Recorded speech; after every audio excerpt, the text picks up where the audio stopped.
c'est respectueux de l'état d'esprit et en même temps, il y a une touche de modernité qui fait que c'est attirant. Et cette réussite entre la modernité et le lieu de vie, je trouve que c'est formidable. Voilà. Et en plus, on était là, honnêtement, est-ce qu'il y a de plus belles halles de Piltoki que celle-là, de plus beaux lieux? Pour être factuel, je pense que c'est la rénovation la plus riche. Ah ouais. Non, je le dis honnête, quoi, c'est pas vrai. Attends, on en a vu. Elles sont belles, mais celle-là, il faut dire que le bâtiment est beau. Le bâtiment. Et pour répondre, dans le contrat, on a des obligations.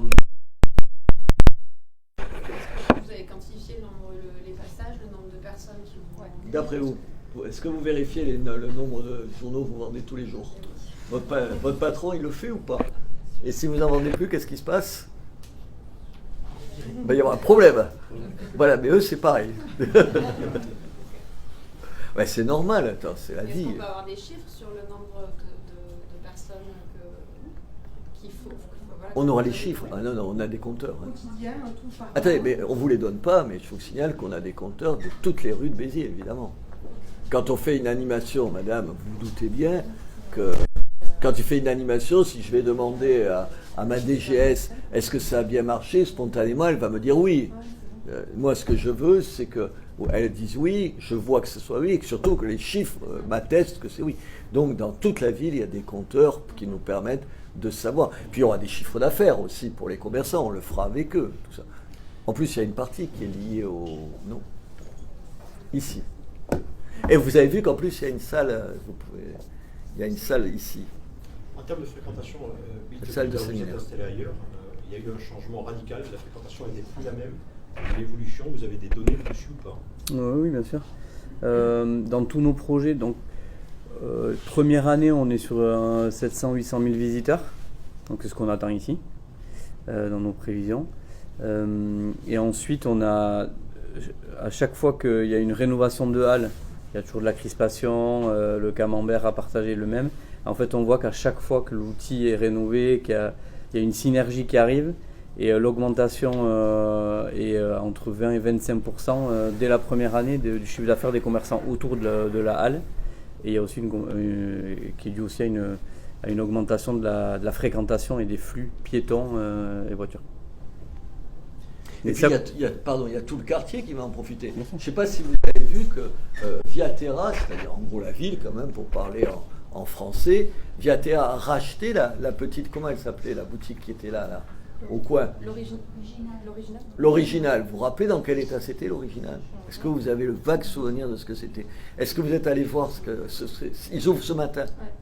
On a ouvert ce matin. On a racheté, on a entièrement restauré. Allez voir. Et voilà. Ça veut dire qu'on parie aussi là-dessus. Je disais, on a refait la rue, mais on fait ça. On a d'autres projets ici même. Ici même.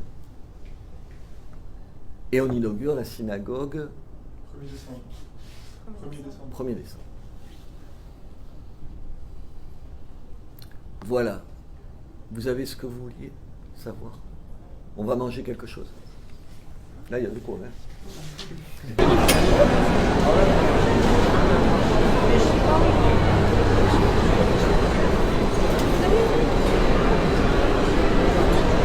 Bonjour. Le Liban alors? C'est le Liban, c'est ça, bienvenue. Ah, j'ai le micro pour moi, bonsoir. Quel look impressionnant. Ah oui, merci, ça c'est pas libanais par contre. Hein. C'est quoi qui est libanais? Et bien tout ce que vous avez ici, vous avez les petites pâtisseries qui sont prévues, tout est fait maison, les assiettes de shish taouk et de kefta. Qu'est-ce que le Liban a de particulier? C'est du frit en général, c'est du frit, hein, beaucoup. On a de la friture, mais on a aussi beaucoup de salades fraîcheur, comme vous pouvez voir, avec les caviars d'aubergine, le houmous, le vrai taboulé libanais. Il n'y a qu'ici que vous pouvez le trouver celui-là. Il est très vert, hein? Il est très vert, il y a beaucoup de persil, c'est comme ça que ça se mange au Liban. C'est le vrai.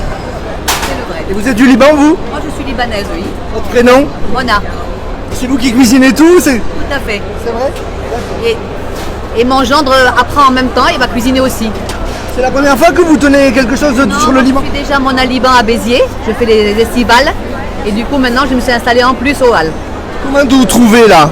Vous vous trouvez bien? C'est magnifique. Magnifique. Merci. On est parfait. Merci.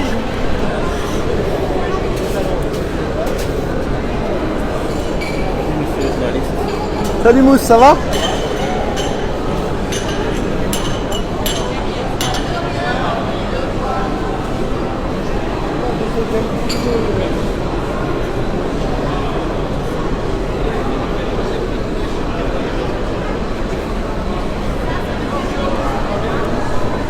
Monsieur le président de la Chambre des métiers, on vous a appelé Chambre de commerce, c'est pas chouette. Ah, ça c'est pas chouette, hein.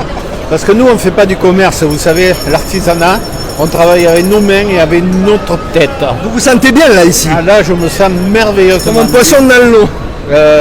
par un poissonnier artisan. Traité par un poissonnier artisan, oui. Vous les connaissez ces artisans justement qui sont là? J'en connais pas mal, oui, j'en connais pas mal. Ce sont des gens qui ont une qualité supérieure parce que dans tout le monde entier, il y a des bons, il y a des mauvais, il y a des moyens. Il faut qu'on soit vraiment sur le haut de gamme.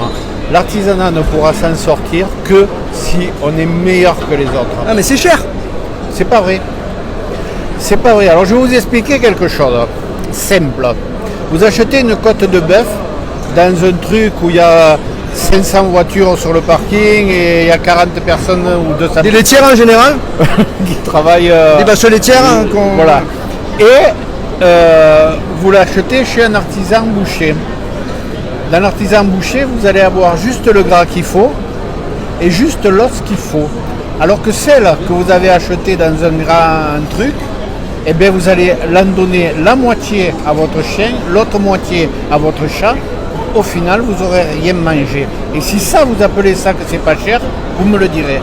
Parce que c'est pas possible. Et en plus, avec toutes les maladies que vous allez pouvoir avoir avec toutes ces viandes qu'on ne sait pas d'où elles viennent. peut-être acheter moins mais de meilleure qualité. Non, vous prenez la qualité j'imagine. C'est ça. Mangez moins de viande, mangez moins, mais mangez de meilleure qualité et vous serez en meilleure santé.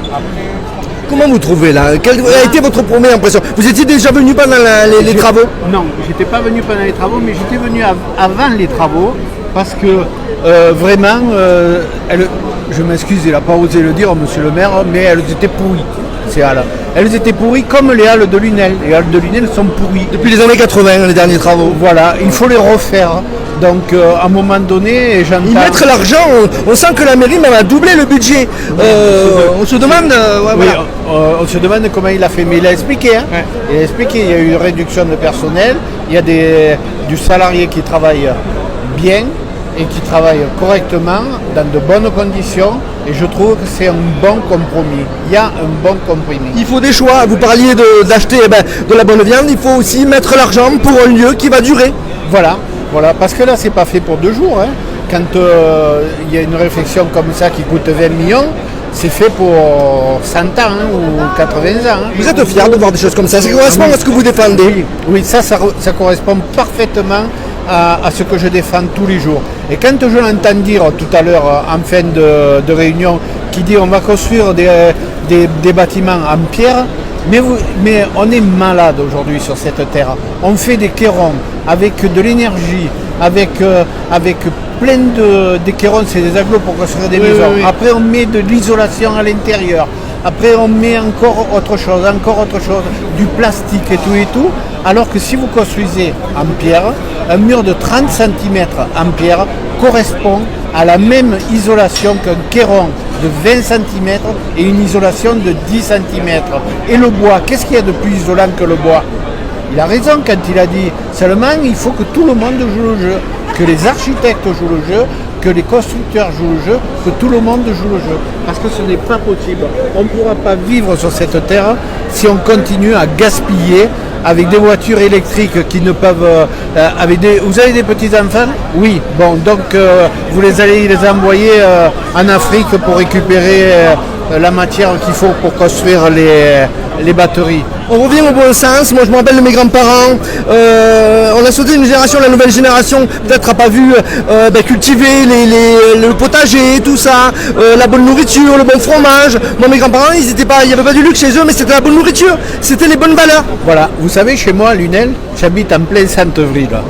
En plein centre-ville, on a une petite cour de ville parce qu'on n'a pas des grandes cours quand on est en centre-ville. On a un coq, 2 poules et 3 pintades.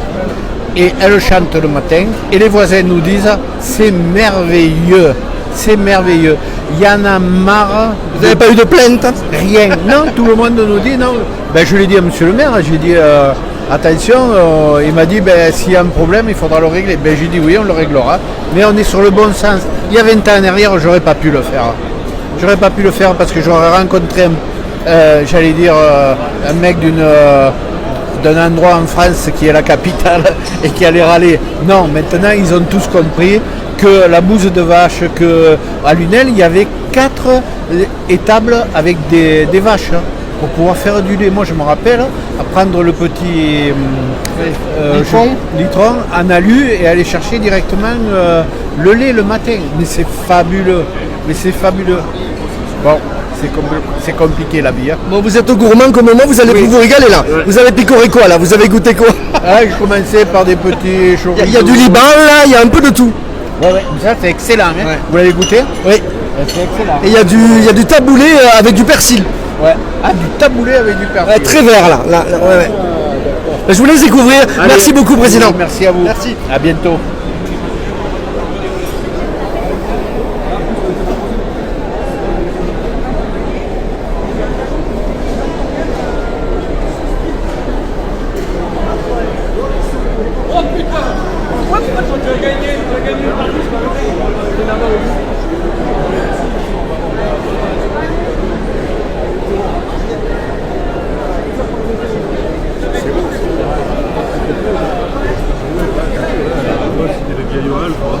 Pardon.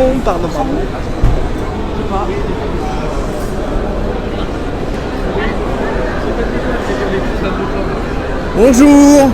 Alors des sandwichs gastronomiques, en quoi ils sont gastronomiques? Alors gastronomiques par rapport à leur taille, par rapport à leur design, la quantité, tout ça. Ils sont bons quand même. Ah, bah, bien sûr qu'ils sont bons, encore heureux qu'ils sont bons. Est-ce qu'ils sont chers? Ils sont pas chers pour la quantité et ce qu'il y a en produit, ça vaut vraiment le coup. Comment vous avez dû constater que des fois il y a des sandwichs chers dans certaines franchises où il n'y a rien dedans? C'est ça qui vous a fait faire ce genre de sandwich? Pas forcément, c'était surtout la passion, la beauté du sandwich. Vous êtes gourmand vous? Ouais, regardez. Moi aussi. Vous avez raison, il faut l'être. Il y a quoi là-dedans là? Dedans vous avez du jambon truffé, vous avez une crème pareil truffée qui est excellente, un petit peu de parmesan, tout ça dans un bon petit pain brioché qui est extra. Et derrière là? Alors là-bas c'est vraiment pour les gourmands. Hein. Ah. Là c'est pour les gourmands. Tenez-le là, comme ça voilà. Je vous le tiens. Voilà. Et les gourmandes. Ah ben oui, il faut pas les oublier. Et oui, oui. Alors qu'est-ce qu'il y a là? Dites-nous, c'est du pain Dedans, brioché? exactement, vous avez du pain brioché avec du poulet frit, friteuse, tout ça, c'est vraiment sympa. Dessus vous avez des petites pommes de terre grenade. Pareil, c'est sympa comme tout. Il y a des plateaux là-bas? Exactement, des petits plateaux de charcuterie, donc ça ce sont ceux qu'on peut prendre à emporter, à partager avec 2 ou 3 personnes, avec pareil, vous avez du comté truffé, du jambon, un petit peu de boudin, beaucoup de petites choses. Et vous avez également sur place, donc vous avez la possibilité de faire les deux. Voilà, sur place, on emporte. Le pain, tous les produits que l'on récupère sont des produits des artisans qui sont ici même. Donc tout ce qui est fromage, le pain on les fait faire du coup juste là-bas. Tout est d'ici quoi, tout est d'ici. Et vous venez d'où? Alors moi je suis pas d'ici, normalement je suis de Normandie, mais ça va faire 5 ans que je suis dans la région. Et on s'y plaît ici. Hein. Vous aimez ce que je veux dire? Oui, on s'y plaît. Hein. Vous en repartirez pas? Pas maintenant. Mais non, on partira pas. Votre prénom? Sébastien. Merci Sébastien. Avec plaisir, merci à vous.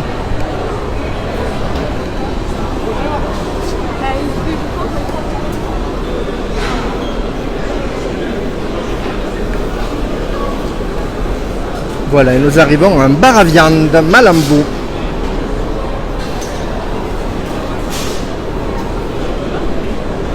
Bonjour madame. Vous allez bien? Très bien. Comment vous trouvez? C'est vachement chouette. Très très bien. Vous en revenez pas, on a les yeux qui pétillent. On revient pas. C'est beau hein? Magnifique. Ça donne envie de venir? Magnifique, absolument. Absolument, on a envie de venir. C'est ce qu'il fallait. Tous les stands, c'est super. Merci.